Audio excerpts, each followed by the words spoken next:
हरिपुर गांव में गीता और सविता नाम की दो सहेलियां रहती थी। एक दिन जब बारिश हो रही थी, गीता और सविता ने शॉपिंग का प्लान बनाया। सविता, सुना है बाजार में नई चीजें आई हैं, चलो आज शॉपिंग करने चलते हैं। अरे गीता, ये कैसी बात कर रही हो? इतनी जोरदार बारिश हो रही है, कहीं भीग गए तो? अरे सविता, चलो ना, मजा आएगा, बारिश में शॉपिंग का अपना ही मजा है। ठीक है गीता, लेकिन पिछली बार तुम्हारी वजह से मैं पूरी तरह से भीग गई थी। अरे सविता, चलो चलते हैं ना। दोनों सहेलियां रास्ते में कीचड़ और पानी भरे गड्ढों से बचते बचाते, हंसते खिलखिलाते चल रही थी।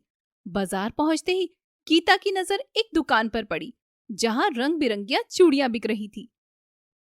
सविता, देखो ये चूड़ियां कितनी सुंदर है, चलो इन्हें खरीदते हैं। ठीक है गीता, लेकिन ध्यान रखना, पानी में फिसल मत जाना।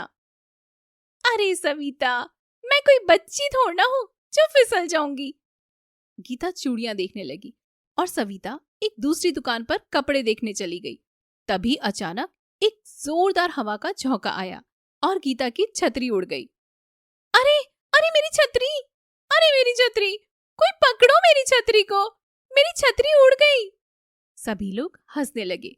गीता की छतरी आखिरकार एक पेड़ पर अटक गई। गीता ने उसे वापस लाने की बहुत कोशिश की, तभी उसकी नजर सविता पर पड़ी। गीता, तुम यहाँ क्या कर रही हो? तुम्हारी छतरी कहाँ है? अरे सविता, वो पेड़ पर अटक गई, चलो उसे निकालने में मेरी मदद करो। सविता ने गीता को समझाते हुए कहा।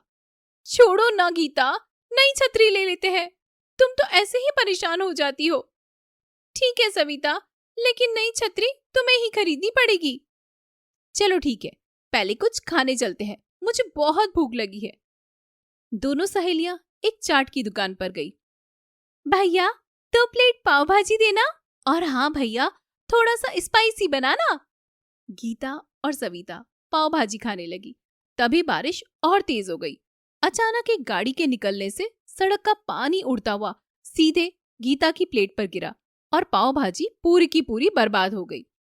अरे ये क्या हो गया? मेरी पाव भाजी खराब हो गई। तभी सविता ने हंसते हुए कहा, अब मेरी प्लेट भी ले लो, वैसे भी मुझे इतना तीखा पसंद नहीं है।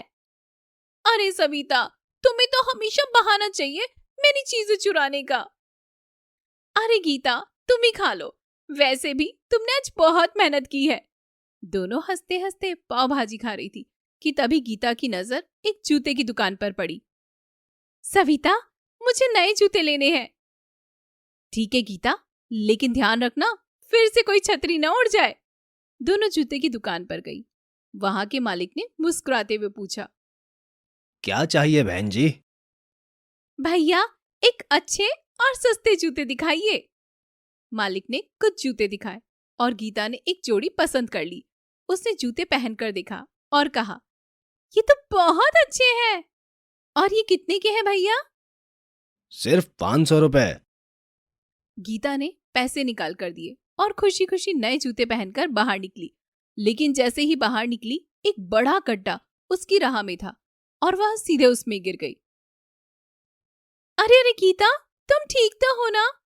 तभी गीता ने गुस्से में कहा, हाँ मैं ठीक हूँ, लेकिन मेरे नए जूते कीचड़ में खराब हो गए। तभी सविता ने हंसते हुए कहा, तुम्हारे साथ हमेशा कुछ न कुछ गड़बड़ होती ही रहती है, चलो घर चलते हैं। दोनों सहेलियां हंसते हंसते घर की ओर चल पड़ी। रास्ते में उन्होंने एक आइसक्रीम वाला देखा। सविता, आइसक्रीम खाते हैं। बारिश में आइसक्रीम? अरे सविता, बारिश में आइसक्रीम खाने का मजा ही कुछ और है। दोनों ने आइसक्रीम ली और खाने लगी। गीता, तुम्हें पता है बारिश में आइसक्रीम खाने से ठंड लग सकती है। अरे सविता, कुछ नहीं होगा। लेकिन तभी एक बादल जोर से गरजा। डर के मारे उनकी आइसक्रीम उनके हाथ से गिर गई। गीता, मैंने कहा था ना, कुछ ना कुछ गड़बड़ जरूर से होगी। हाँ सविता, तुम तो हमेशा सही होती हो ना, चलो अब सच में घर चलते हैं। दोनों सहेलियां हंसते हंसते अपने घर पहुंच गई। गीता की माँ ने दरवाजा खोलते ही कहा, अरे तुम दोनों इतनी भीग क्यों गई हो? छतरी नहीं थी क्या? माँ, छतरी तो थी, लेकिन उसकी तो कहानी ही अलग है। हाँ आंटी, उसकी छतरी तो पेड़ पर अटक गई। तभी माँ ने हंसते हुए कहा, अरे तुम दोनों कभी नहीं सुधर सकती। चलो अब जल्दी से कपड़े बदलो, नहीं तो तुम दोनों को ठंड लग जाएगी। दोनों ने जल्दी से कपड़े बदले और फिर चाय पीने बैठ गई। आज का दिन सच में मजेदार था। हाँ गीता, लेकिन तुम्हारे साथ शॉपिंग करना हमेशा एक एडवेंचर ही होता है। दोनों ने हंसते हंसते चाय पी और अपने दिन की सारी मजेदार बातें याद करती हुई सो गई। अगले दिन सुबह गीता और सविता ने तय किया कि वे फिर से बाजार जाएंगी, लेकिन इस बार बिना किसी गड़बड़ के। सविता, आज फिर से बाजार चले? क्या गीता, फिर से? क्या तुम्हें कल का दिन याद नहीं है? अरे सविता, इस पर सब कुछ सही होगा। दोनों सहेलियां फिर से बाजार की ओर निकली।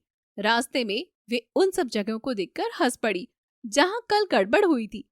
इस बार वे सावधानी से चल रही थी और ध्यान दे रही थी कि किसी भी गड्ढे में ना गिरे। बाजार पहुंचते ही गीता की नजर एक सुंदर साड़ी की दुकान पर पड़ी। सविता, देखो ये साड़ी कितनी सुंदर है, चलो साड़ी खरीदते हैं। ठीक है गीता, लेकिन ध्यान रखना इस बार फिर कोई गड़बड़ ना हो जाए। दोनों दुकान में गई और साड़ी को देखने लगी। दुकानदार ने मुस्कुराते हुए कहा, क्या चाहिए बहन जी? भैया, हमें कुछ सुंदर और सस्ती साड़ियां दिखाइए। दुकानदार ने कुछ साड़ियां दिखाई और गीता और सविता ने एक एक साड़ी पसंद कर ली। ये कितने की है? सिर्फ 300 रुपए। गीता और सविता ने पैसे निकाल कर दिए और साड़ी खरीद ली। देखो सविता, इस बार सब कुछ सही हुआ है। हाँ गीता, लेकिन अभी घर पहुंचने तक कुछ भी हो सकता है। दोनों ने साड़ियां अपने बैग में रख ली और घर की ओर चल पड़ी। रास्ते में गीता ने देखा कि एक बड़ा मेले जैसा आयोजन हो रहा है। चलो सविता, चलो उस मेले में जाते हैं। अरे गीता, तुम्हारा दिमाग तो ठीक है, हम सिर्फ शॉपिंग करने आए थे। अरे चलो ना सविता, थोड़ी मस्ती हो जाएगी। सविता ने हार मानते हुए कहा, ठीक है चलो, लेकिन ध्यान रखना इस बार कुछ गड़बड़ ना हो जाए। दोनों मेला देखने गई। वहां उन्होंने झूला झूलने का मन बनाया। सविता, चलो झूला झूलते हैं। ठीक है गीता, लेकिन संभल कर। दोनों झूला झूलने लगी और हंसते खिलखिलाते मस्ती कर रही थी। लेकिन तभी झूले की तेज हवा से गीता का बैग उड़ गया और उसमें रखी साड़ी भी। गीता, तुम्हारा बैग! अरे अरे, फिर से गड़बड़ हो गई। चलो बैग को ढूंढते हैं सविता। दोनों ने बैग ढूंढा, लेकिन बैग का कुछ अता पता नहीं चला। अब क्या करें सविता? करना क्या है, बस चलो अब घर पर। दोनों हंसते हंसते घर की ओर चल पड़ी। घर पहुंचते ही गीता की माँ ने फिर से पूछा, क्या हुआ बेटा, फिर से कोई गड़बड़?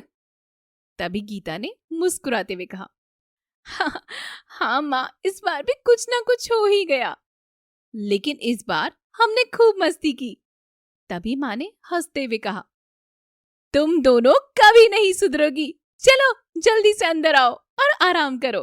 गीता और सविता ने फिर से कपड़े बदले और चाय पीने बैठ गई। दोनों ने हंसते हंसते चाय पी और अपने दिन की सारी मजेदार बातें याद करते हुए सो गई। अगले दिन गीता और सविता ने तय किया कि अब वे बारिश में शॉपिंग नहीं करेंगी, लेकिन दोनों को पता था कि वे फिर से किसी दिन ऐसी ही मस्ती भरी शॉपिंग पर जाएंगी। गांव के लोग जब भी इन दोनों सहेलियों की शॉपिंग की कहानियां सुनते हैं, वे हंसते हंसते लोटपोट हो जाते हैं। गीता और सविता की शॉपिंग की कहानियां अब पूरे हरिपुर में मशहूर हो चुकी थी। हर कोई जानता था कि अगर ये दोनों बाजार में हो तो कुछ न कुछ मजेदार जरूर से ही होगा। हेलो दोस्तों, हमारे इस चैनल को सब्सक्राइब करने के लिए यहाँ क्लिक कीजिए। Thank you.